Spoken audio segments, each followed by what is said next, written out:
بسم اللہ الرحمن الرحیم۔ السلام علیکم ورحمۃ اللہ وبرکاتہ۔ علامہ اقبال اوپن یونیورسٹی ایم اے عربی کوڈ نمبر 45344534۔ اس کوڈ کے تحت پڑھائی جانے والی کتاب علم اللغہ کے یونٹ نمبر 10 اور یونٹ نمبر 11 جو ہے اس کا کچھ حصہ، یونٹ نمبر 10 جو ہے وہ مکمل اور 11واں یونٹ جو ہے اس کا کچھ حصہ یعنی ہاف جو ہے، آدھا حصہ جو ہے اس کا تعارف اس لیکچر میں مختصر انداز میں کرانے کی کوشش کی جائے گی۔ سب سے پہلے آپ اپنی کتاب علم اللغہ یعنی کوڈ نمبر 4534 کے صفحہ نمبر 231 پر نشاط اللغۃ الانسانیہ کے عنوان سے دیکھیں۔ صفحہ نمبر 231 پر نشاط اللغۃ الانسانیہ کے عنوان کے تحت یہ بیان کر رہے ہیں کہ انسانی زبان کا ظہور اور ترقی در حقیقت اس وقت کا تعین کرنا جب دو انسان یہ طاقت اور استطاعت رکھتے تھے کہ وہ ایک دوسرے کو سمجھیں زبان کے ذریعے، یہ ایک بہت مشکل معاملہ ہے۔ یعنی کیا معاملہ مشکل ہے؟ یعنی کہ اس وقت کا تعین کرنا مشکل ہے کہ کب اور کس وقت لوگوں نے ایک دوسرے کو اپنی بات زبان اور الفاظ کے ذریعے سے سمجھائی۔ اس معاملے کے وقت کا تعین کرنا مشکل بات ہے، اور ہمارے پاس موجود علمی وسائل اس حقیقت کو ظاہر کرنے سے قاصر ہیں۔ کون سی حقیقت کو ظاہر کرنے سے قاصر ہیں؟ یعنی کب اور کس وقت لوگوں نے ایک دوسرے کو اپنی زبان اور الفاظ کے ذریعے سے جو ہے بات سمجھائی ہے، اس حقیقت کو ظاہر کرنے سے ہمارے پاس موجود علمی وسائل جو ہیں وہ قاصر ہیں۔ اور جب بھی اس مسئلے پر بحث ہوتی ہے، یعنی کب اور کس وقت لوگوں نے ایک دوسرے کو اپنی بات زبان اور الفاظ کے ذریعے سے سمجھائی، جب بھی اس مسئلے پر بحث ہوتی ہے تو وہ بحث قیاس، آرائیوں اور مفروضوں سے خالی نہیں ہوتی۔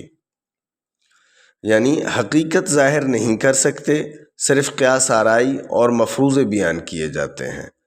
ذیل میں ہم کچھ نظریات اور آراء سے واقفیت حاصل کرتے ہیں جن کی وضاحت کرنے کی علماء اور ماہرین لسانیات نے کوشش کی ہے۔ یعنی علماء لغت اور زبان کے جو ماہر ہیں انہوں نے کوشش کی ہے کچھ نظریات اور آراء سے واقفیت دینے کی، ان پر بحث کی ہے۔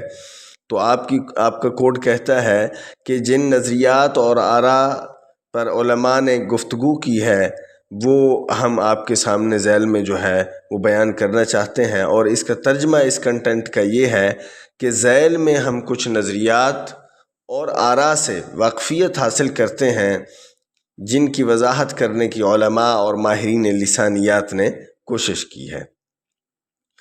اب وہ نظریات کون سے ہیں؟ سب سے پہلے وہ کہتا ہے نظریات فی نشاط اللغۃ الانسانیہ۔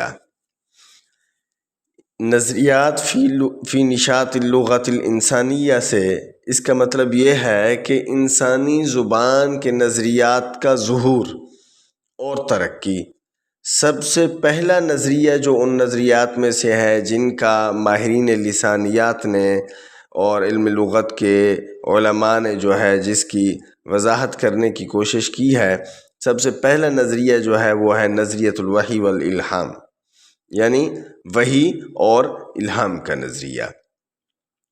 ابن فارس لغوی نے اپنی کتاب میں کہا ہے کہ اس نظریہ یعنی نظریۃ الوحی والالہام، نظریۃ الوحی والالہام کا خلاصہ اب جو نظریات ماہرین لسانیات نے بیان کرنے کی کوشش کی ہے ان میں سے پہلا نظریہ نظریۃ الوحی والالہام ہے، وحی اور الہام کا نظریہ۔ پھر اس وحی اور الہام کے نظریے کو ابن فارس کی رائے کے تحت بیان کر رہے ہیں کہ ابن فارس نے اپنی کتاب میں کہا ہے۔ اب ابن فارس نے اپنی کتاب میں کیا کہا ہے؟ ابن فارس نے اپنی کتاب میں یہ کہا ہے کہ اس نظریہ، یعنی کون سا نظریہ؟ یعنی نظریۃ الوحی والالہام، اس نظریہ کا خلاصہ اس حقیقت میں بیان کیا جا سکتا ہے کہ جب اللہ تعالیٰ نے چیزوں کو تخلیق کیا تو اس نے آدم علیہ السلام کو ان کے نام رکھنے کی تحریک دی۔ یہ نظریہ یعنی نظریۃ الوحی والالہام، یہ نظریہ نقلی شواہد یعنی ادلہ نقلیہ پر مبنی ہے۔ اس کی بنیاد ادلہ نقلیہ پر ہے۔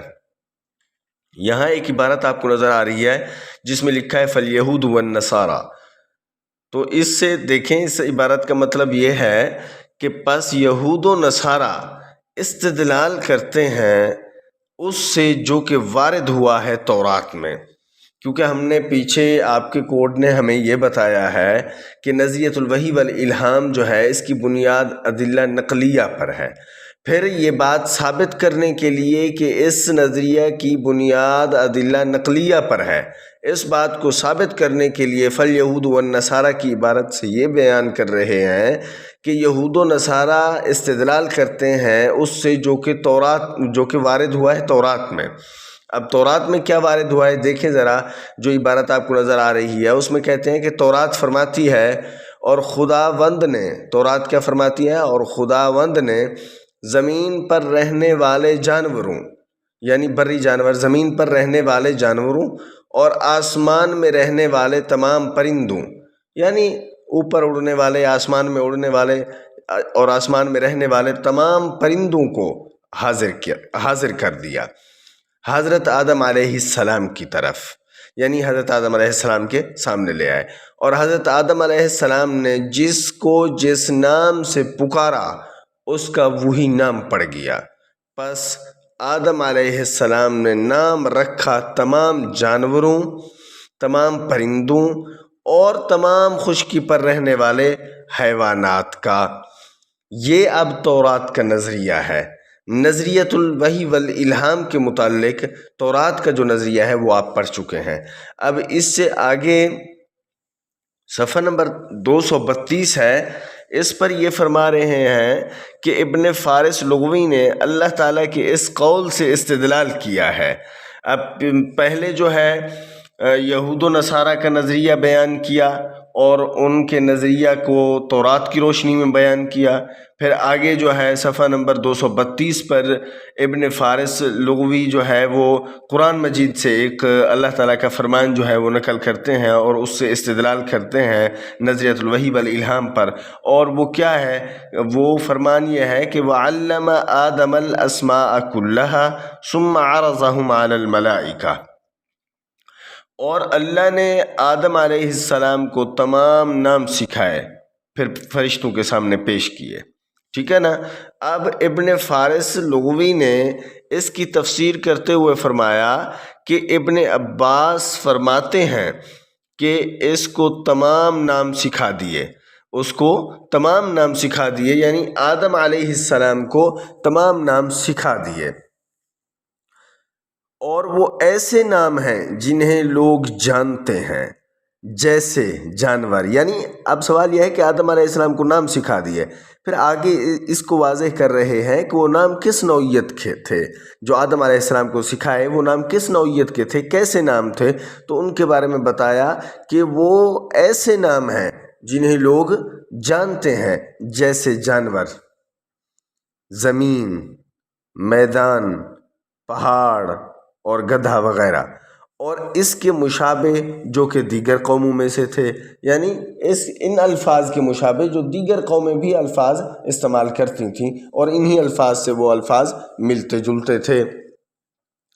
ابن جنی نے اپنی کتاب الخصائص میں فرمایا ہے، اس کے بارے میں ذرا دیکھیں یہاں یہ عبارت کہ اس میں آپ کا کوڈ یہ کہتا ہے کہ ابن جنی اپنی کتاب الخصائص میں فرماتے ہیں، یاد رکھیں یہ ایک مشہور و معروف MCQs کے طور پر بھی پوچھا جاتا ہے۔ کثیر الانتخابی سوالات میں یہ بات پوچھی جاتی ہے کہ الخصائص کتاب کے مصنف کا نام بتائیں۔ عام مقابلے کے امتحان میں تو اسی نوعیت کا سوال ہوتا ہے کہ الخصائص کتاب کے مصنف کا نام بتائیں۔ آپ کا جو کوئز ہوتا ہے اس میں بھی یہ سوال پوچھا جاتا ہے۔ تو ان چیزوں کو، چھوٹی چھوٹی چیزیں ہیں، انہیں نوٹ کیا کریں، یہ آپ کے لیے بہت مفید ہے امتحانی سوالات حل کرنے میں، اور آپ کا جو کوئز اپلوڈ ہوتا ہے اس میں بھی یہ آپ کی بڑی مددگار ثابت ہوتی ہیں۔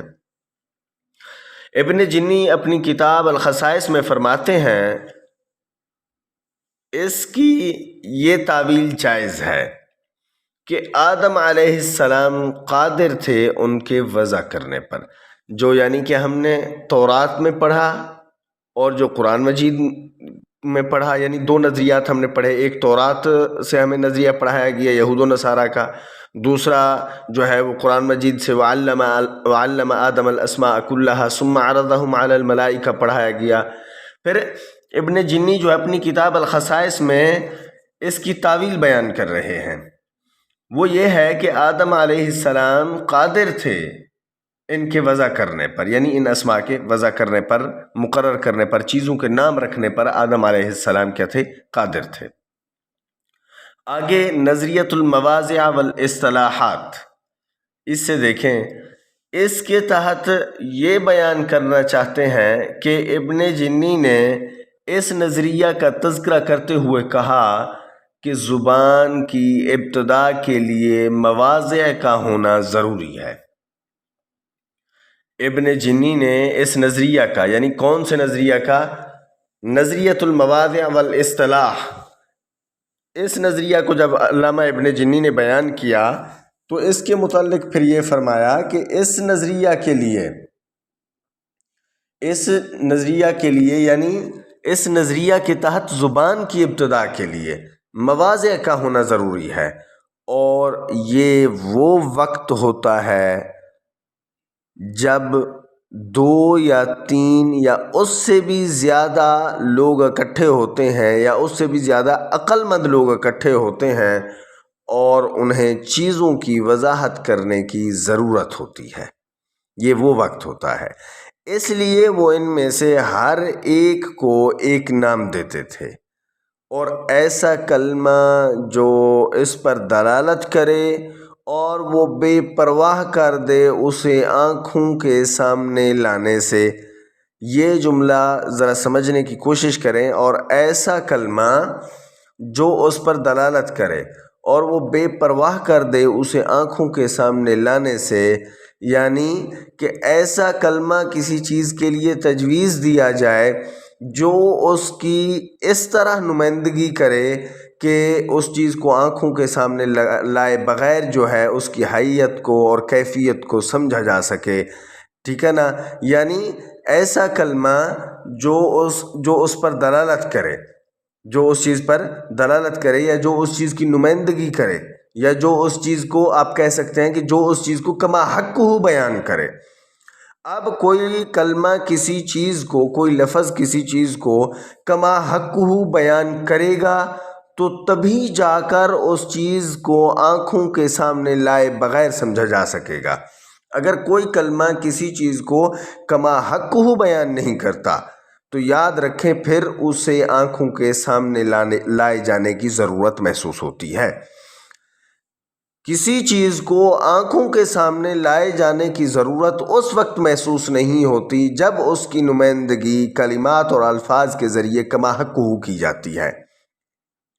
تو اب اس جملہ کا جو ہے ترجمہ ذرا دوبارہ دیکھیں، وہ یہ ہے، فرماتے ہیں اور ایسا کلمہ جو اس پر دلالت کرے اور وہ بے پرواہ کر دے اسے آنکھوں کے سامنے لانے سے، یعنی اسے آنکھوں کے سامنے لانے کی ضرورت نہیں، یعنی ضرورت نہ رہے، کما حق ہو اس کی نمائندگی کرے۔ اب آگے دیکھیں، فرماتے ہیں اس کا طریقہ یہ ہے کہ اسے قبول کیا جائے۔ مثلا کسی شخص کی طرف اشارہ کرتے ہوئے کہا ایک انسان، اور یہ اس کا نام بن جاتا ہے، کسی کو کہتے ہیں ایک انسان، یا اور یہ اس کا نام بن جاتا ہے، یعنی جب انسان کو دیکھا تو فرمایا یہ انسان، ایک انسان، تو یہی انسان کا لفظ جو ہے انسان کا نام بن گیا۔ وہ اسی طریقہ پر آگے بڑھتے ہیں باقی چیزوں کے ناموں میں اور افعال میں اور حروف میں اور معنوی امور میں۔ اس سے آگے صفحہ نمبر 233 233 پر یہ بیان فرما رہے ہیں کہ اس نظریہ کو کوئی عقلی روایت یا تاریخی تائید حاصل نہیں ہے، یعنی اس پر کوئی عقلی روایت، عقلی دلیل نہیں ہے اس نظریہ کے متعلق، اور نہ ہی اس پر کوئی تاریخی تائید اور دلیل حاصل ہے۔ کیا فرماتے ہیں؟ یہ فرماتے ہیں کہ اس نظریہ کو کوئی عقلی روایت یا تاریخی تائید حاصل نہیں ہے، کیونکہ وضع کرنے والا ناموں کو اپنے بہت سے مظاہر میں صوتی زبان یا آوازوں پر منحصر ہوتا ہے۔ جو وضع کر رہا ہے ناموں کو یا الفاظ کو، جو واضح ہے وضع کر رہا ہے ناموں اور الفاظ کو، وہی وضع کرنے والا جو ہے بہت سے مظاہر میں، جب وہ چیزوں کو وضع کر رہا ہوتا ہے اس وقت وہ بہت سے مظاہر کے اندر صوتی زبان یا آوازوں پر منحصر ہوتا ہے۔ جب وہ صوتی زبان، یا پھر اس صوتی زبان کو آپ کہہ سکتے ہیں کہ آوازوں، یعنی جب وہ صوتی زبان اور آوازوں پر منحصر ہوتا ہے وضع کرنے والا، تو اس وقت اسے کوئی عقلی تائید یا تاریخی تائید حاصل نہیں ہوتی۔ اب ذرا اس کا ترجمہ دوبارہ دیکھیں۔ اس میں فرماتے ہیں اس نظریہ کو کوئی عقلی روایت یا تاریخی تائید حاصل نہیں ہے، کیونکہ وضع کرنے والا ناموں کو اپنے بہت سے مظاہر میں صوتی زبان، یا آپ پھر اس کا ترجمہ صوتی زبان کی بجائے آوازوں کر سکتے ہیں، یعنی بہت سے مظاہر میں صوتی زبان یا آوازوں پر منحصر ہوتا ہے، جس سے کم از کم متواضعین سمجھ سکیں کہ کیسے ترقی پائی اس صوتی لغت نے، کیسے ترقی پائی اس صوتی لغت نے۔ آپ یہ کہہ سکتے ہیں کہ کیسے ترقی پائی اس آوازوں کی زبان نے۔ صوتی لغت کا مطلب ہے آوازوں کی زبان نے۔ ہم نوٹ کرتے ہیں، آگے فرما رہے ہیں کہ ہم نوٹ کرتے ہیں کہ سماجی نظام اس طرح آگے نہیں بڑھتا اور نہ ہی ایک دم وجود میں آتا ہے، بلکہ آہستہ آہستہ خود ہی بنتا ہے۔ سماجی نظام نہ تو ایک دم وجود میں آتا ہے، جب نہ ایک دم وجود میں نہیں آتا۔ جب ایک دم وجود میں سماجی نظام نہیں آتا، یہ ایک متفقہ فیصلہ ہے کہ سماجی نظام جو ہے ایک دم وجود میں نہیں آتا، تو آپ کا کوڈ فرماتا ہے کہ جب سماجی نظام ایک دم وجود میں نہیں آتا تو پھر اس کا نتیجہ یہ ہے کہ یہ آہستہ آہستہ آگے بڑھتا ہے۔ اسے کہتے ہیں مرور زمانہ، زمانے کے چلنے کے ساتھ، زمانے کے گزرنے کے ساتھ یہ وجود میں آتا ہے۔ اس کا ترجمہ ذرا دوبارہ دیکھیں۔ فرماتے ہیں کہ ہم نوٹ کرتے ہیں کہ سماجی نظام اس طرح آگے نہیں بڑھتا اور نہ ہی ایک دم وجود میں آتا ہے، بلکہ رفتہ رفتہ یہ خود ہی بنتا ہے۔ نظریۃ المحاکات سے دیکھیں۔ اس نظریے کا خلاصہ درج ذیل ہے، اور وہ یہ ہے کہ انسان چیزوں کو ان کی آوازوں سے اخذ کردہ ناموں سے یا دوسرے الفاظ سے پکارتے ہیں، یعنی جب بھی انسان کسی چیز کو پکارتا ہے تو انسان اس کے لیے اس کی آوازوں سے نام جو ہے وہ اخذ کرتا ہے۔ کیسے؟ ذرا دوبارہ دیکھیں ترجمہ کو۔ انسان چیزوں کو ان کی آوازوں سے اخذ کردہ ناموں سے، یعنی آپ جب بولتے ہیں تو ایک آواز پیدا ہوتی ہے اور اسی آواز سے نام اخذ کیے جاتے ہیں۔ اب ذرا دوبارہ دیکھیں ترجمہ۔ انسان چیزوں کو ان کی آوازوں سے اخذ کردہ ناموں سے یا دوسرے الفاظ سے پکارتے ہیں۔ لفظ کی آوازیں انسانوں، جانوروں یا جانوروں سے نکلنے والی قدرتی آوازوں کی براہ راست نقل کا نتیجہ ہیں۔ اس رائے کو ابن جنی نے پیش کیا اور اس پر بحث بھی کی ہے، اور فرمایا کہ میری نظر میں یہ ایک درست اور صحیح پہلو ہے اور قابل قبول نظریہ ہے۔ کیا قابل قبول نظریہ ہے؟ کہ انسان چیزوں کو ان کی آوازوں سے اخذ کردہ ناموں سے یا دوسرے الفاظ سے پکارتے ہیں۔ لفظ کی آوازیں انسانوں، جانوروں یا جانوروں سے نکلنے والی قدرتی آوازوں کی براہ راست نقل کا نتیجہ ہیں۔ یہی نظریہ جو ہے درست ہے، یہی پہلو درست ہے اور یہی قابل قبول نظریہ ہے۔ ابن جنی فرماتے ہیں جو چیز اس نظریہ کی تائید کرتی ہے وہ وہی ہے جو آپ کو کبھی کبھی مشترک نظر آتی ہے بعض الفاظ کی آوازوں میں جو کہ مختلف زبانوں میں فطرت کی نقل کرتی ہیں۔ اب اختصار کے پیش نظر صفحہ 234 کو دیکھیں، جس پر یہ عبارت ہے فالعامل المشترک بین هذه اللغات، فالعامل المشترک بین هذه اللغات۔ یہاں سے دیکھیں، یہاں یہ فرما رہے ہیں کہ اب اس صفحہ پر بات کرنے سے پہلے آپ ایک اضافی بات سمجھ لیں تاکہ آپ کو بات سمجھنے میں آسانی ہو۔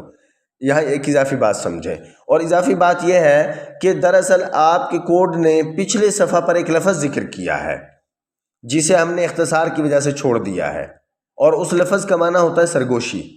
اس لفظ کے بارے میں فرما رہے ہیں اس صفحہ نمبر 234 پر جب ہم آئے تو اسی لفظ کے بارے میں بات کر رہے ہیں کہ اس لفظ میں ان تمام زبانوں کے درمیان مشترک عنصر ایک چھوٹی آواز ہے، یعنی ان تمام زبانوں میں، اس لفظ میں تمام زبانوں کے درمیان جو مشترک چیز ہے وہ ایک چھوٹا سا عنصر مشترک ہے، اور وہ ہے آواز، سین یا صاد۔ وہ آواز ہے جو طبیعت میں سرگوشی کے عمل کو نمایاں کرتی ہے، یا میں ترجمہ کر رہا ہوں، سین یا صاد وہ آواز ہے جو طبیعت میں سرگوشی کے عمل کو نمایاں کرتی ہے۔ شخص الفاظ کے تلفظ میں، یعنی آدمی الفاظ کے تلفظ میں اس ماحول سے متاثر ہوتا ہے جو اس کے ارد گرد کے علاوہ ہے۔ سب سے جو اہم چیز لی جائے وہ یہ ہے کہ محدود کرتا ہے زبان کے ظہور کی بنیاد کو۔ کیا؟ دوبارہ ترجمہ کرتا ہوں کہ محدود کرتا ہے زبان کے ظہور کی بنیاد کو اس کے زمینی مشاہدے تک، یعنی محدود کرتا ہے زبان کے ظہور کی بنیاد کو اس کے زمینی شواہد تک یا مشاہدے تک، اس بنیاد کے ساتھ جو کہ واقع ہوتا ہے ماحول میں، اور فطری ضرورت کو نظر انداز کرتا ہے، اور فطری ضرورت کو نظر انداز کرتا ہے تخاطب کی طرف، اور اظہار خیال کی صحافتی بلاغت کو بھی۔ یہ نظریہ اس بات کی وضاحت نہیں کرتا کہ مختلف زبانوں میں جو بہت سے الفاظ ہمیں ملتے ہیں ان کی ابتدا کیسے ہوئی، یعنی یہ نظریہ اس بات کی وضاحت نہیں کرتا کہ مختلف زبانوں میں جو بہت سے الفاظ ہمیں میسر آئے یا جو ملتے ہیں ان کی ابتدا کیسے ہوئی، اور ہم ان میں اسم کی آوازوں کی تقلید نہیں کرتے، اور یہ خاص طور پر انصاف، بہادری، سخاوت جیسے معنی کے ناموں میں واضح ہے۔ اسے آگے نظریۃ التنفیس عن النفس ہے، دیکھیں اس کا مطلب یہ ہے کہ آپ اس نظریہ کا خلاصہ اس طرح بھی بیان کر سکتے ہیں کہ بے ساختہ آوازوں کا مرحلہ، کیا؟ بے ساختہ آوازوں کا مرحلہ جو کہ صادر ہوتی ہیں انسانوں سے، انسانوں سے نام، سرور، رضامندی اور ناراضگی اور اس کے مشابہ مختلف احساسوں کے اظہار کے لیے، یعنی وہ نام جو ان چیزوں مختلف احساسوں کا اظہار کرتے ہیں، وہ نام جو مختلف احساسوں کا اظہار کرتے ہیں، جیسا کہ آپ سرور کہیں، رضامندی کہیں، ناراضگی کہیں، یہ مختلف احساسوں یا کیفیات کی نمائندگی کرتے ہیں۔ آپ کہہ سکتے ہیں کہ وہ الفاظ یا نام جو مختلف احساسوں کی نمائندگی کے لیے جو ہے اظہار کے لیے استعمال کیے جاتے ہیں۔ اس کا ترجمہ آپ دوبارہ دیکھ لیں کہ بے ساختہ آوازوں کا مرحلہ جو کہ صادر ہوتی ہیں انسانوں سے ایک نام کے طور پر، یا انسانوں سے نام، سرور، رضامندی اور ناراضگی اور اس کے مشابہ مختلف احساسوں کے اظہار کے لیے۔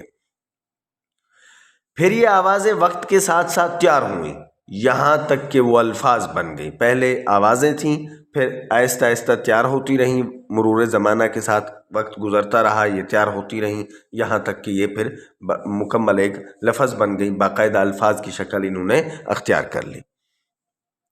اس سے آگے صفحہ 235 پر یہ فرما رہے ہیں کہ مدرجہ ذیل تصویر ان دو مراحل کو ظاہر کرتی ہے. جو آپ کو تصویر نظر آ رہی ہے اس صفحہ پر، وہ ان مراحل کو ظاہر کرتی ہے. کہ آگے دیکھیں کہ نشاط اللغت الانسانیہ، کہ انسانی زبان کا ظہور. پہلا مرحلہ کس چیز کا ہے؟ جذبات کا اظہار کرنے والی آوازوں کا. پہلا مرحلہ ہے جذبات کا اظہار کرنے والی آوازوں کا. اگلا مرحلہ خالصتاً جذباتی. آخری مرحلہ کیا ہے؟ دوسرا کیا تھا؟ خالصتاً جذباتی. آخری مرحلہ ہے کہ زبان اپنے الفاظ اور ساخت، کہ زبان کے الفاظ اور ساخت.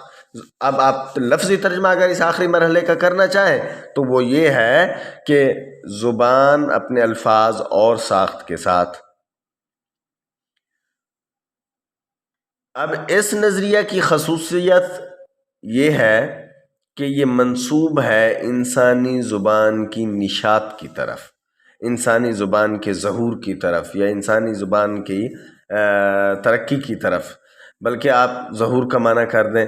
اب دیکھیں ذرا دوبارہ ترجمہ دیکھیں. اس نظریہ کی خصوصیت یہ ہے کہ یہ منسوب ہے انسانی زبان کی نشاط کی طرف ایک ذاتی امر کے طور پر. یعنی کہ یہ نظری بنیاد بناتا ہے انسان کے وجدانی شعور کو. یہ نظری بنیاد بناتا ہے انسان کے وجدانی شعور کو. تاہم یہ ایک نامکمل اور مبہم نظریہ ہے. اب آگے پھر اس کی وضاحت کر رہے ہیں کہ یہاں پر تو یہ فرما دیا کہ یہ ایک نامکمل اور مبہم نظریہ ہے. پھر اسی بات کو واضح کرنے کے لیے کہ یہ ایک نامکمل اور مبہم نظریہ ہے، وہ کیسے؟ تو فرماتے ہیں کیونکہ یہ بہت سے الفاظ کی اصلیت کی وضاحت نہیں کرتا. کیوں بھائی؟ یہ کیوں نامکمل اور مبہم نظریہ ہے؟ تو اس کی وجہ یہ ہے کہ یہ نامکمل اور مبہم نظریہ اس طرح ہے کہ یہ بہت سے الفاظ کی اصلیت کی وضاحت نہیں کرتا جو جذباتی آوازوں میں نہیں بن سکتے. آپ اختصار کے پیش نظر نظریۃ الاستعداد الفطری سے دیکھیں. یہ فطری استعداد کا نظریہ جو ہے وہ آگے بیان کر رہے ہیں. فطری استعداد کے نظریہ کے بارے میں فرماتے ہیں کہ یہ وہ نظریہ ہے جسے جرمن ماہر لسانیات مکس مولر نے آگے بڑھایا. یہ مشہور ہے جرمن ماہر لسانیات مولر، اس نے آگے بڑھایا اور اسے ڈنگ ڈونگ کا نظریہ کہا جاتا ہے. اور اس کا خلاصہ یہ ہے کہ دو نکات اس کے خلاصے کے اندر انہوں نے بیان کیے ہیں. ایک یہ ہے کہ انسان فطرت سے لیس ہے. دوسرا مکمل الفاظ بنانے کی صلاحیت کے ساتھ. کیا انسان فطرت کے ساتھ لیس ہے؟ مکمل الفاظ بنانے کی صلاحیت کے ساتھ. یہ نظریہ اپنے مقاصد کے اظہار کی رغبت پر گامزن ہے، جو کہ ایک ذریعہ ہے جملہ ذرائع میں سے. آگے صفحہ 236 پر ولیکن سے دیکھیں کہ صفحہ 236 پر ولیکن سے یہ کہہ رہے ہیں کہ لیکن نہیں ظاہر ہوتے آثار اس صلاحیت کے الفاظ کے تلفظ پر، مگر ضرورت پڑنے پر صحیح وقت میں ظاہر ہوتے ہیں. یعنی اس صلاحیت کے اب یہاں یہ کہنا چاہتے ہیں کہ نہیں ظاہر ہوتے اس صلاحیت کے الفاظ، یعنی الفاظ ظاہر نہیں ہوتے تلفظ پر، الفاظ ظاہر نہیں ہوتے اس صلاحیت کے الفاظ کے تلفظ پر، یعنی آثار اس صلاحیت کے الفاظ کے تلفظ پر ظاہر نہیں ہوتے. ہاں، آثار اس صلاحیت کے الفاظ کے تلفظ پر اس وقت ظاہر ہوتے ہیں جبکہ ان کی ضرورت پڑتی ہے. یعنی ضرورت کے وقت آثار جو ہے وہ تلفظ کے ظاہر ہوتے ہیں، بصورت دیگر ظاہر نہیں ہوتے. اس کا ترجمہ ذرا دوبارہ دیکھ لیں تاکہ آپ کو کلیئر ہو جائے. ترجمہ یہ ہے کہ لیکن نہیں ظاہر ہوتے آثار صلاحیت کے الفاظ کے تلفظ پر، مگر ضرورت پڑنے پر صحیح وقت میں ظاہر ہوتے ہیں۔ آگے فرماتے ہیں شاید جو چیز اس نظریہ کی تائید کرتی ہے وہ بچوں کا ان کی آزاد روزمرہ زندگی میں مشاہدہ ہے، جو اس بات کی طرف اشارہ کرتا ہے کہ وہ ان چیزوں کو نام دیتے ہیں جن کو وہ دیکھتے ہیں، اور یہ کہ وہ ایسے نام ایجاد کرتے ہیں جن کو انہوں نے پہلے نہیں سنا ہوتا۔ یعنی بچہ چیزوں کو نام دیتا ہے اور ایسا نام دیتا ہے جس کو اس نے پہلے نہیں سنا ہوتا، اپنے تکلم اور اپنی اغراض کے اظہار کے لیے۔ اب وہ نام کیوں دیتا ہے چیزوں کو، آگے یہ بتا دیا کہ اپنے تکلم کے لیے، ان چیزوں کو بولنے کے لیے، اور اپنے مقاصد کے اظہار کے لیے، اپنی فطری خواہش کے تحت۔ ذرا اس پیرے کا ترجمہ دوبارہ دیکھ لیں تو مناسب ہے۔ وہ یہ ہے کہ شاید جو چیز اس نظریہ کی تائید کرتی ہے وہ بچوں کا ان کی آزاد روزمرہ کی زندگی میں مشاہدہ ہے، جو اس بات کی طرف اشارہ کرتا ہے کہ وہ ان چیزوں کو نام دیتے ہیں جن کو وہ دیکھتے ہیں، اور یہ کہ وہ ایسے نام ایجاد کرتے ہیں جن کو انہوں نے پہلے نہیں سنا ہوتا، اپنے تکلم اور اپنی ذاتی اور اپنی اغراض، اپنے تکلم اور اپنی اغراض کے اظہار کے لیے، اپنی فطری خواہش کے تحت۔ اب آگے فرماتے ہیں کہ یہ نظریہ مسئلہ حل نہیں کرتا کیونکہ اس پر سوالات اور اعتراضات ہیں۔ کیوں مسئلہ حل نہیں کرتا؟ کیونکہ اس پر سوالات اور اعتراضات ہیں۔ اب اور وہ سوالات اور اعتراضات کیا ہیں؟ تو فرماتے ہیں کہ یہ نظریہ مسئلہ حل نہیں کرتا کیونکہ اس پر سوالات اور اعتراضات ہیں، اور وہ سوالات اور اعتراضات یہ ہیں کہ آپ سب سے پہلے دیکھیں انسان کو یہ لسانی ذخیرہ کیسے اور کب فراہم کیا گیا۔ پہلا سوال یہ ہے کہ انسان کو یہ لسانی ذخیرہ کیسے اور کب فراہم کیا گیا۔ دوسرا کیا ہے؟ دوسرا یہ ہے اور کیسے اس نے اپنے اندر وہ مکمل الفاظ شامل کر لیے۔ آگے پھر دیکھیں، آگے فرماتے ہیں اگر کسی شخص کو قدرتی طور پر یہ الفاظ مہیا کیے گئے تھے تو پھر ان میں اختلاف کیوں تھا؟ یعنی اگر کسی شخص کو قدرتی طور پر الفاظ مہیا کر دیے گئے تو پھر ان الفاظ میں اختلاف کیوں تھا؟ ذرا دوبارہ ترجمہ کو دیکھ لیں، اسی جملہ کے ترجمہ کو۔ اگر کسی شخص کو قدرتی طور پر یہ الفاظ مہیا کیے گئے تھے تو پھر ان میں اختلاف کیوں تھا؟ اس نظریہ کی سب سے نمایاں خرابی یہ ہے کہ یہ نظریہ فرض کرتا ہے کہ پہلے لفظ یا الفاظ لوگوں میں مکمل تھے، ترقی اور نشو و نما کے قانون کے تابع نہیں تھے۔ یعنی اس نظریہ کی سب سے نمایاں خامی یہ ہے کہ نظریہ یہ فرض کرتا ہے، اس نظریہ کے پاس یہ مفروضہ ہے کہ پہلے لفظ یا الفاظ لوگوں میں مکمل تھے، الفاظ یا لفظ لوگوں میں مکمل تھے، ترقی اور نشو و نما الفاظ نے نہیں پائی۔ یعنی یہ ترقی اور نشو و نما کے قانون کے تابع نہیں ہے، یعنی یہ نظریہ ترقی اور نشو و نما کے قانون کا قائل نہیں ہے۔ اس سے آگے آپ نظریۃ الملاحظہ سے دیکھیں، اس کا مطلب ہے مشاہداتی نظریہ۔ یہ نظریہ جرمن سائنسدان گیگر نے پیش کیا تھا، جس نے سب سے پرانی معلومات کا مطالعہ کیا جو اسے مل سکتی تھیں۔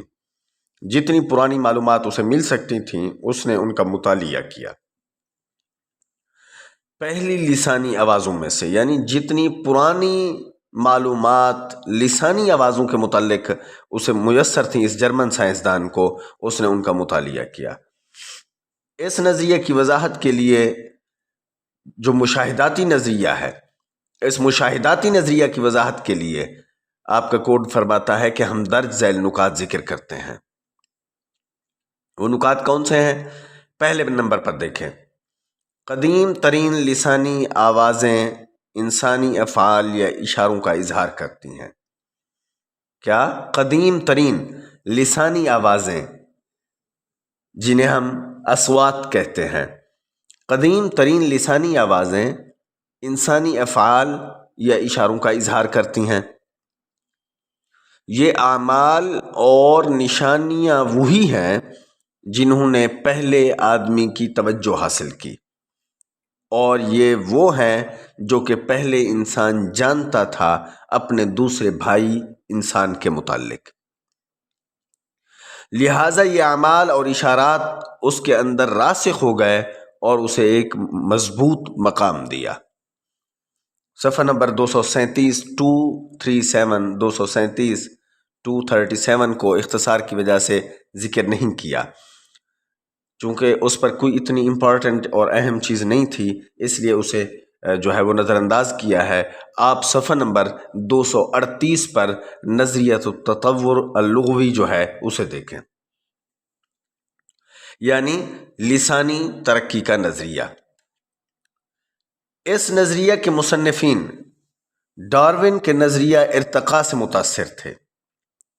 ان کا خیال ہے کہ پہلے انسان کی زبان اس کے ذہنی نشو و نما کے مراحل کے مطابق متعدد پیدائشی مراحل سے گزری تھی۔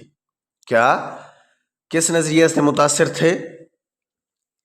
اس نظریے سے متاثر تھے کہ پہلے انسان کی زبان اس کی ذہنی نشو و نما کے مراحل کے مطابق متعدد پیدائشی مراحل سے گزری، یعنی متعدد مراحل سے گزری ہے، اور جن مراحل سے گزری ہے وہ مراحل یہ ہیں۔ پہلے نمبر پر جو مرحلہ ہے وہ ہے اپنا آوازوں کا، اس کے بارے میں کہتے ہیں مرحلۃ الاصوات الساذجہ، یعنی بولی آوازوں کا وہ مرحلہ، بولی جانے والی آوازوں کا وہ مرحلہ جو ایک شخص نے بنایا جب اس کے گویائی کے اعضاء نہ پختہ تھے۔ ابھی تک اس کی گویائی کے اعضاء پختہ نہیں تھے، نہ پختہ اعضاء تھے گویائی کے، اور اس کی خواہشات بھی غیر واضح تھیں۔ ذرا اس کا ترجمہ دوبارہ دیکھیں کہ بولی جانے والی آوازوں کا وہ مرحلہ جو ایک شخص نے بنایا جب اس کے گویائی کے اعضاء ناپختہ تھے اور اس کی خواہشات غیر واضح تھیں۔ اس کی مثال یہ ہے کہ جب بچہ بولنا شروع کرتا ہے تو وہ کچھ مبہم آوازیں نکالتا ہے، یعنی جب بچہ بولنا شروع کرتا ہے تو وہ کچھ غیر واضح آوازیں نکالتا ہے۔ پہلا مرحلہ تو یہ ہو گیا۔ دوسرا مرحلہ کون سا ہے؟ دوسرا مرحلہ ہے کہ دوسرا مرحلہ ان آوازوں کا ہے جو مقاصد اور خواہشات کی نشاندہی کے لیے مرتب آوازوں کے ذریعے سے اپنی غرض بتا سکتی ہیں۔ کیا؟ دوبارہ دہرا دیتا ہوں، جو مقاصد اور خواہشات کی نشاندہی کے لیے، جو مقاصد اور خواہشات کی نشاندہی کے لیے مرتب آوازوں کے ذریعے، مرتب یعنی ترتیب شدہ آوازوں کے ذریعے، مرتب آوازوں کے ذریعے اپنی غرض بتا سکتی ہیں، لیکن ابھی وہ الفاظ کی صورت اختیار نہیں کر سکیں۔ یہ مرحلہ بچے کی لسانی نشو و نما کے اس مرحلے جیسا ہوتا ہے جب وہ اپنی زندگی کے پہلے سال کے آخر میں اس تک پہنچتا ہے۔ آگے فرماتے ہیں کہ انسانی لسانی ترقی کے اس مرحلے پر، کون سے مرحلے پر؟ یعنی اس مرحلے پر کہ جب بچہ اپنی زندگی کے پہلے سال کے آخر میں اس مرحلے تک پہنچتا ہے، تو اس مرحلے پر انسانی آوازوں اور جانوروں کی آوازوں میں کوئی فرق نہیں تھا جو خوف یا خواہش یا نفرت یا اطمینان کے جذبات کی نشاندہی کرتے ہیں۔ تیسرے مرحلہ کو دیکھیں، المرحلۃ المقاطعہ۔ اس مرحلے پر انسانی زبان بن گئی مخصوص آواز مختصر کلپس کی صورت میں، یعنی اس مرحلے کے اندر انسانی زبان جو ہے وہ مختصر کلپس کی صورت میں ایک مخصوص آواز بن جاتی ہے۔ بچے کی لسانی نشو و نما عموماً، اب آگے تھوڑا سا دیکھیں تو فرما رہے ہیں کہ بچے کی لسانی نشو و نما عموماً دوسرے سال کے پہلے مہینوں میں اس مرحلے تک پہنچ جاتی ہے۔ کب؟ دوسرے سال کے پہلے مہینوں میں اس مرحلے تک پہنچ جاتی ہے۔ صفحہ نمبر 239 دیکھیں، اس پر یہ کہہ رہے ہیں مرحلۃ الکلمات المکونہ من المقاطع۔ اس کا مطلب ہے حرفوں پر مشتمل الفاظ کا مرحلہ، حرفوں پر مشتمل الفاظ کا مرحلہ۔ اس مرحلے میں انسانی زبان پہلے بیان کردہ حصوں، الفاظ یا عمومی اصولوں پر مشتمل ہے۔ یہ وضاحت اور اصطلاحات کا مرحلہ ہے، یعنی حرفوں پر مشتمل الفاظ کا مرحلہ جو ہے، یہ مرحلہ وضاحت اور اصطلاحات کا مرحلہ ہے، جو انسانی لسانی ترقی کا آخری مرحلہ ہے۔ یعنی جو انسان کی لسانی ترقی یا انسان کی زبان اور لغت کی ترقی کا مرحلہ جو ہے، یہ آخری ہے۔ کون سا؟ کہ حرفوں پر مشتمل الفاظ کا مرحلہ۔ حرفوں پر مشتمل الفاظ کا مرحلہ جو ہے، یہ انسانی لسانی ترقی کا آخری مرحلہ ہے، اور اسی مرحلہ میں جو ہے اس کو کہا جاتا ہے کہ وضاحت اور اصطلاح کا مرحلہ ہے۔ یعنی یہی مرحلہ جو لسانی ترقی کا آخری مرحلہ ہے، یہی مرحلہ وضاحت اور اصطلاحات کا مرحلہ ہے۔ اس مرحلے پر علمی اصطلاحات تیار ہوئیں اور بولے جانے والے اسم کو ظاہر کرنے والے الفاظ یعنی اسماء ایجاد ہوئے۔ اس مرحلہ کے تحت زبان ترقی کرتی چلی جاتی ہے اور اس کے ذخیرہ الفاظ کی تعداد میں اضافہ ہوتا رہتا ہے۔ ایسا نہیں لگتا کہ انسان کی فکری نشو و نما کسی حد تک رک جائے گی۔ یعنی جب یہ مرحلہ دیکھا جاتا ہے جو وضاحت اور اصطلاحات کا مرحلہ ہے اور انسانی لسانی ترقی کا آخری مرحلہ ہے، جب اس پر نظر پڑتی ہے تو ایسا نہیں لگتا کہ انسان کی فکری نشو و نما کسی حد تک رک جائے گی۔ یہ فکری نشو و نما جو ہے انسان کی، یہ کہنے کا مطلب یہ ہے کہ انسان کی فکری نشو و نما جو ہے وہ ہمیشہ بڑھتی رہے گی۔ یہ مرحلہ بچے کی لسانی ترقی کے مرحلے جیسا ہوتا ہے۔ جب وہ اسکول جاتا ہے، وہ علوم و فنون کا مطالعہ کرتا ہے، یعنی علوم و فنون پڑھتا ہے اور کچھ مختلف علمی اور فنی اصطلاحات سیکھتا ہے۔ ان پانچوں مراحل کو آپ اسی صفحہ پر موجود ٹیبل سے دیکھ لیں۔ یہ آپ کو صفحہ پر ایک ٹیبل نظر آ رہی ہے، تو آپ اس ٹیبل کے اندر جو ہے ان پانچوں مراحل کو مختصراً انہوں نے آپ کے سامنے ٹیبل میں کر دیا ہے، یہیں سے دیکھ لیں۔ آگے اختصار کے پیش نظر جو ہے صفحہ 240 پر آ جائیں۔ یہاں اس نظریہ کی خصوصیات بیان کر رہے ہیں، اور پہلی خصوصیت کیا ہے؟ وہ یہ ہے کہ یہ نظریہ ہر جاندار کی طرح زبان کے ظہور اور ترقی کو کنٹرول کرتا ہے۔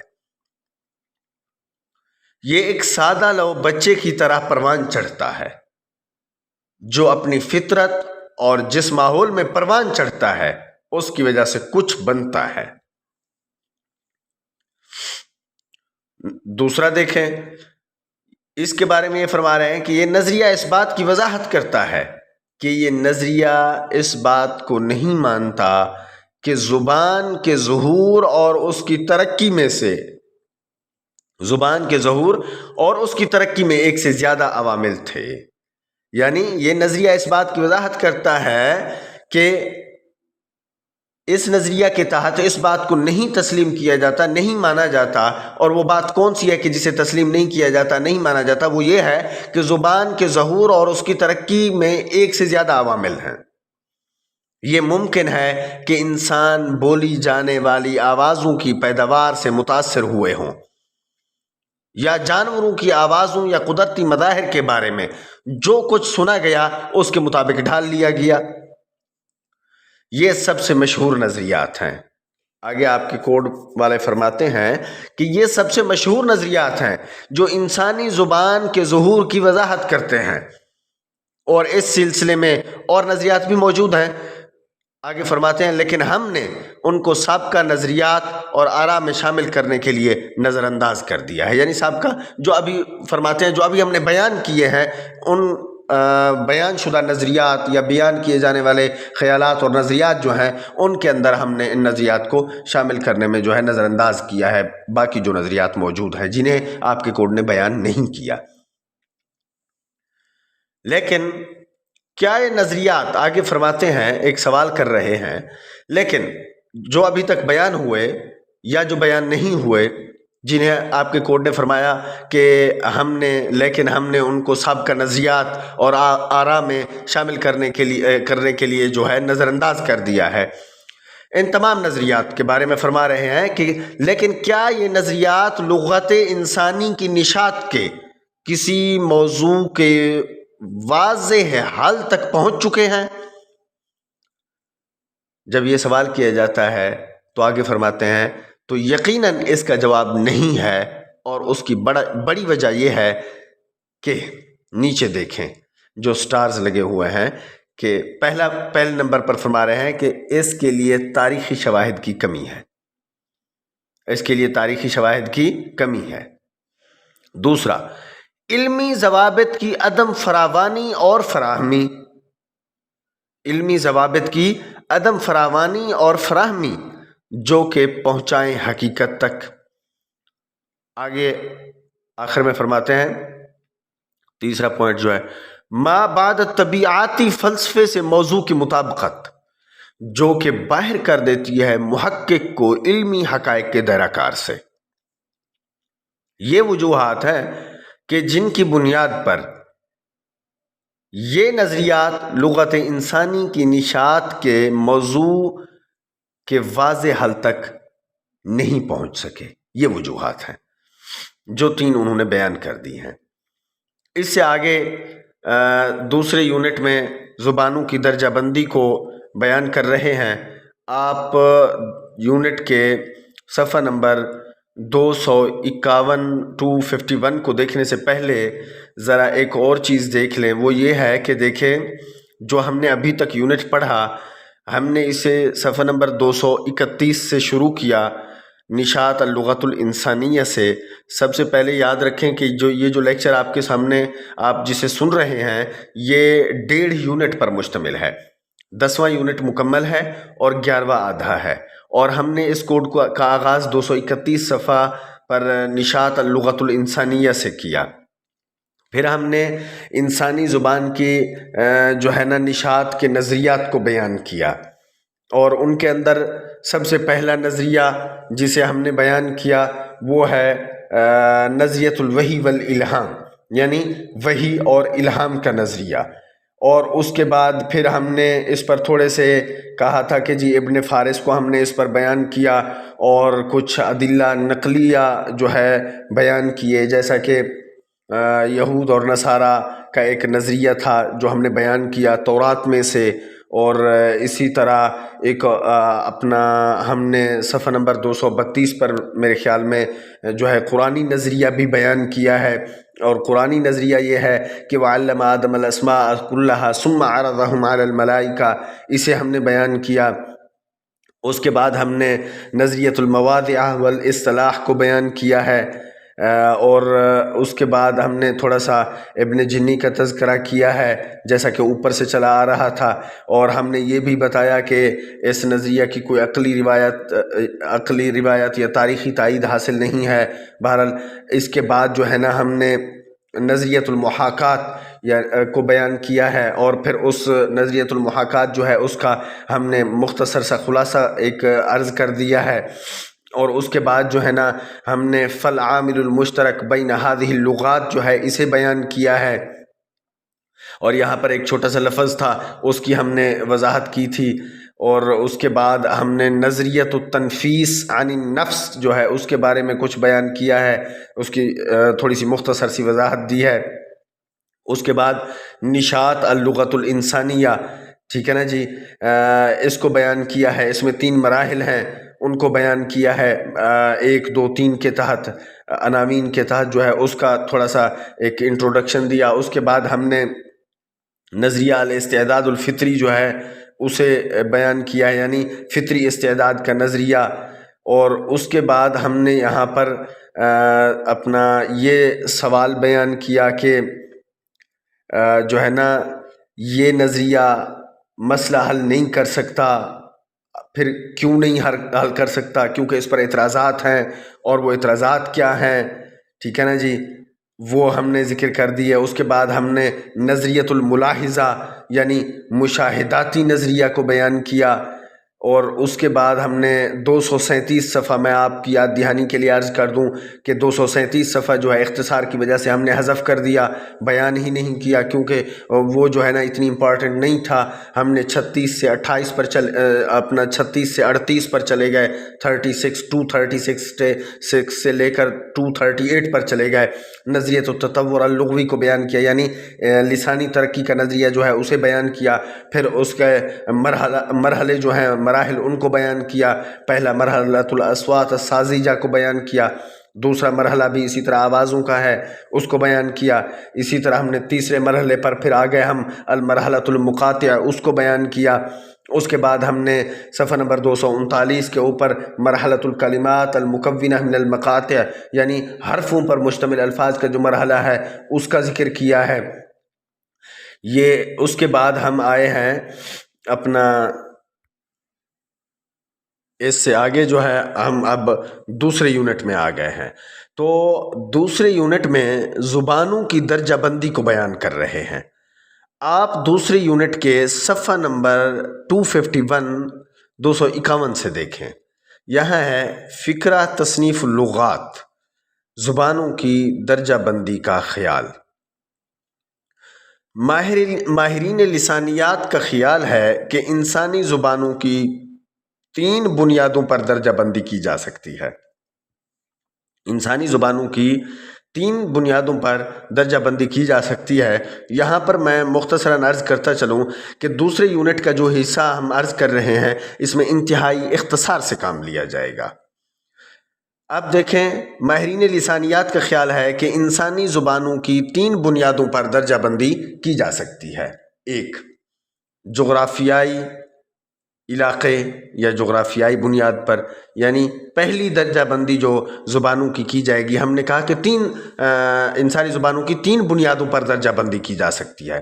اب پہلی بنیاد جس پر انسانی زبان کی درجہ بندی کی جا سکتی ہے وہ جغرافیائی طور پر ہے، یعنی جغرافیائی بنیادوں پر انسانی زبان کی درجہ بندی کی جا سکتی ہے۔ پہلی بنیاد تو یہ ہے۔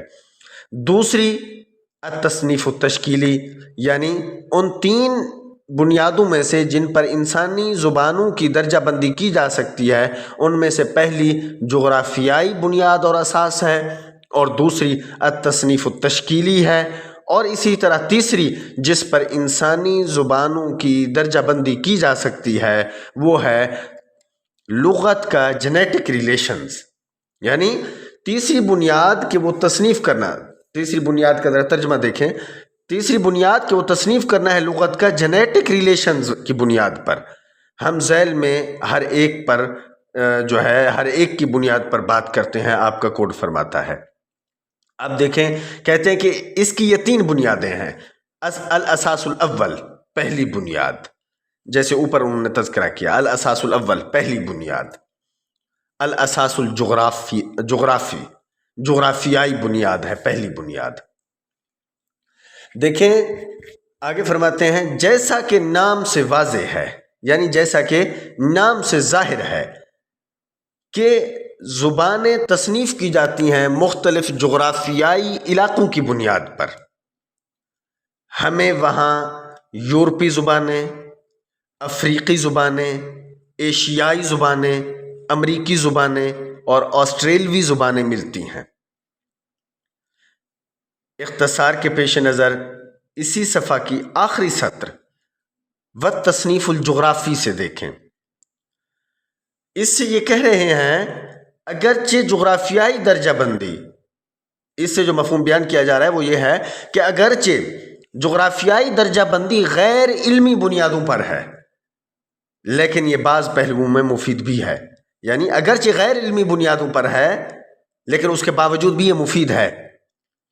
ذرا اس کا ترجمہ دوبارہ دیکھیں، اگرچہ جغرافیائی درجہ بندی غیر علمی بنیادوں پر ہے لیکن یہ بعض پہلوؤں میں مفید بھی ہے۔ آگے صفحہ نمبر 252 252 کی پہلی 3 سطروں کا خلاصہ بیان کریں گے، وہ یہ ہے کہ یہ خاص طور پر جغرافیائی، سیاسی اور ثقافتی لسانی مقاصد کو پورا کرتا ہے۔ جب ہم کہتے ہیں کہ یہ درجہ بندی علمی بنیادوں پر نہیں ہے، یعنی جب ہم یہ کہتے ہیں کہ یہ درجہ بندی علمی بنیادوں پر نہیں ہے تو اس سے ہمارا مطلب کیا ہوتا ہے؟ تو آگے فرماتے ہیں کہ جب ہم کہتے ہیں کہ یہ درجہ بندی علمی بنیادوں پر نہیں ہے تو ہمارا مطلب یہ ہے کہ یہ جدید لسانی علوم میں معروف آلات، طریقوں اور علمی طریقوں پر انحصار نہیں کرتا۔ یعنی ذرا اس پورے کا خلاصہ دوبارہ سن لیں، یہ خاص طور پر جغرافیائی، سیاسی اور ثقافتی لسانی مقاصد کو پورا کرتا ہے۔ جب ہم کہتے ہیں کہ یہ درجہ بندی علمی بنیادوں پر نہیں ہے تو ہمارا مطلب یہ ہے کہ یہ جدید لسانی علوم میں معروف آلات، طریقوں اور علمی طریقوں پر انحصار نہیں کرتا جو مقاصد وقت کے ساتھ ترقی کر رہے ہیں، جو مقاصد وقت کے ساتھ ترقی کر رہے ہیں۔ آگے الاساس الثانی کو دیکھیں، دوسری بنیاد کے تحت التصنیف التشکیلی کو بیان کر رہے ہیں۔ پھر اس التصنیف التشکیلی کے اندر جو ہے اس کے تحت پھر کچھ چیزوں کو بیان کر رہے ہیں۔ آپ جو ہے تصنیف التشکیلی کے تحت اللغات العازلہ کو بیان کیا، پھر اس کے آگے صفحہ نمبر 253 پر اللغات اللاصقہ ہیں، اور آگے 254 پر جو ہے اللغات التصریفیہ کو بیان کر رہے ہیں۔ ان عناوین، یہ جو 3 عناوین میں نے ذکر کر دیے ہیں، ان عناوین کے تحت ہر ایک کی مختصر سی تعریف ہے جو کہ انتہائی آسان اور سہل ہے۔ اختصار کے پیش نظر آپ خود ان کو دیکھ لیں، میں ان کو اختصار کے پیش نظر جو ہے وہ نظر انداز کر رہا ہوں، باقی جو ہے یہ دیکھ لیں، اہم تو ہے لیکن انتہائی مختصر ہے اور انتہائی آسان ترین ہے۔ بہرحال اب ہم نے دوسرا یونٹ بیان کیا 251 پیج سے، تو اس کے اندر ہم نے زبانوں کی درجہ بندی کو بیان کیا، اور اس کے اندر انہوں نے کہا کہ زبانوں کی درجہ بندی 3 بنیادوں پر ہوتی ہے، جغرافیائی، التصنیف التشکیلی، تیسرا جو ہے جینیٹک ریلیشنز پر ہوتی ہے۔ پھر انہوں نے اس کی 3 بنیادیں بیان کی ہیں، اور اس کے اندر جو ہے انہوں نے التصنیف الجغرافی اور پھر التصنیف دوسری اساس جو ہے، دوسری اساس کے تحت وہ التصنیف التشکیلی لے آئے، اور پھر التصنیف التشکیلی کی اساس کے ساتھ انہوں نے 3 اور ذکر کر دی ہیں۔ تو بہرحال اختصار کے پیش نظر آپ انہیں دیکھ لیجئے گا۔ صفحہ نمبر جو ہے وہ میں عرض کر دیتا ہوں کہ التصنیف التشکیلی کے تحت اللغات العازلہ ہے، اور صفحہ نمبر 253 پر اللغات اللاصقہ ہے، اور صفحہ نمبر 254 پر اللغات التصریفیہ ہے۔ تو بہرحال آج کا ہمارا سبق جو ہے یہیں پر اختتام اس کا کرتے ہیں، سبق کا اختتام کرتے ہیں۔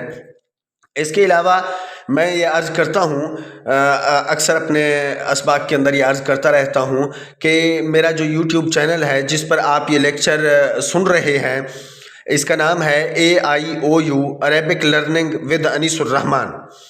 اس چینل پر BS عربی اور MA عربی کے حوالے سے بہترین علمی ذخیرہ موجود ہے، اور میں کوشش کر رہا ہوں کہ مزید بہتر انداز میں جو ہے وہ پیش کیا جا سکے۔ دیگر یونیورسٹیز کے طلباء بھی اس سے مستفید ہو سکتے ہیں، لیکن بالخصوص علامہ اقبال اوپن یونیورسٹی کے طلباء کا میں نے خیال رکھا ہے، اور ان کے کوڈز جو ہیں ان کو میں عرض کر رہا ہوں، پیش کر رہا ہوں۔ برائے مہربانی میرے اس چینل کو یاد رکھیے، اسے سبسکرائب کریں، لائک کریں، اور اس کے ساتھ ساتھ بیل آئیکن جو ہے اسے پریس کریں، تاکہ ہر آنے والا نیا سبق جو ہے وہ آپ تک پہنچتا رہے اور آپ اس سے فائدہ حاصل کرتے رہیں، تاکہ آپ کے لیے یہ انتہائی مفید ثابت ہوگا انشاءاللہ۔ اور آخر میں عرض کر دوں کہ بشری تقاضوں کے تحت کہیں کوئی غلطی نظر آئے تو برائے مہربانی مجھے اطلاع فرمائیں، تاکہ اس کی آئندہ کے لیے اصلاح کی جائے اور میں بھی اس سے سیکھ سکوں۔ السلام علیکم ورحمۃ اللہ وبرکاتہ۔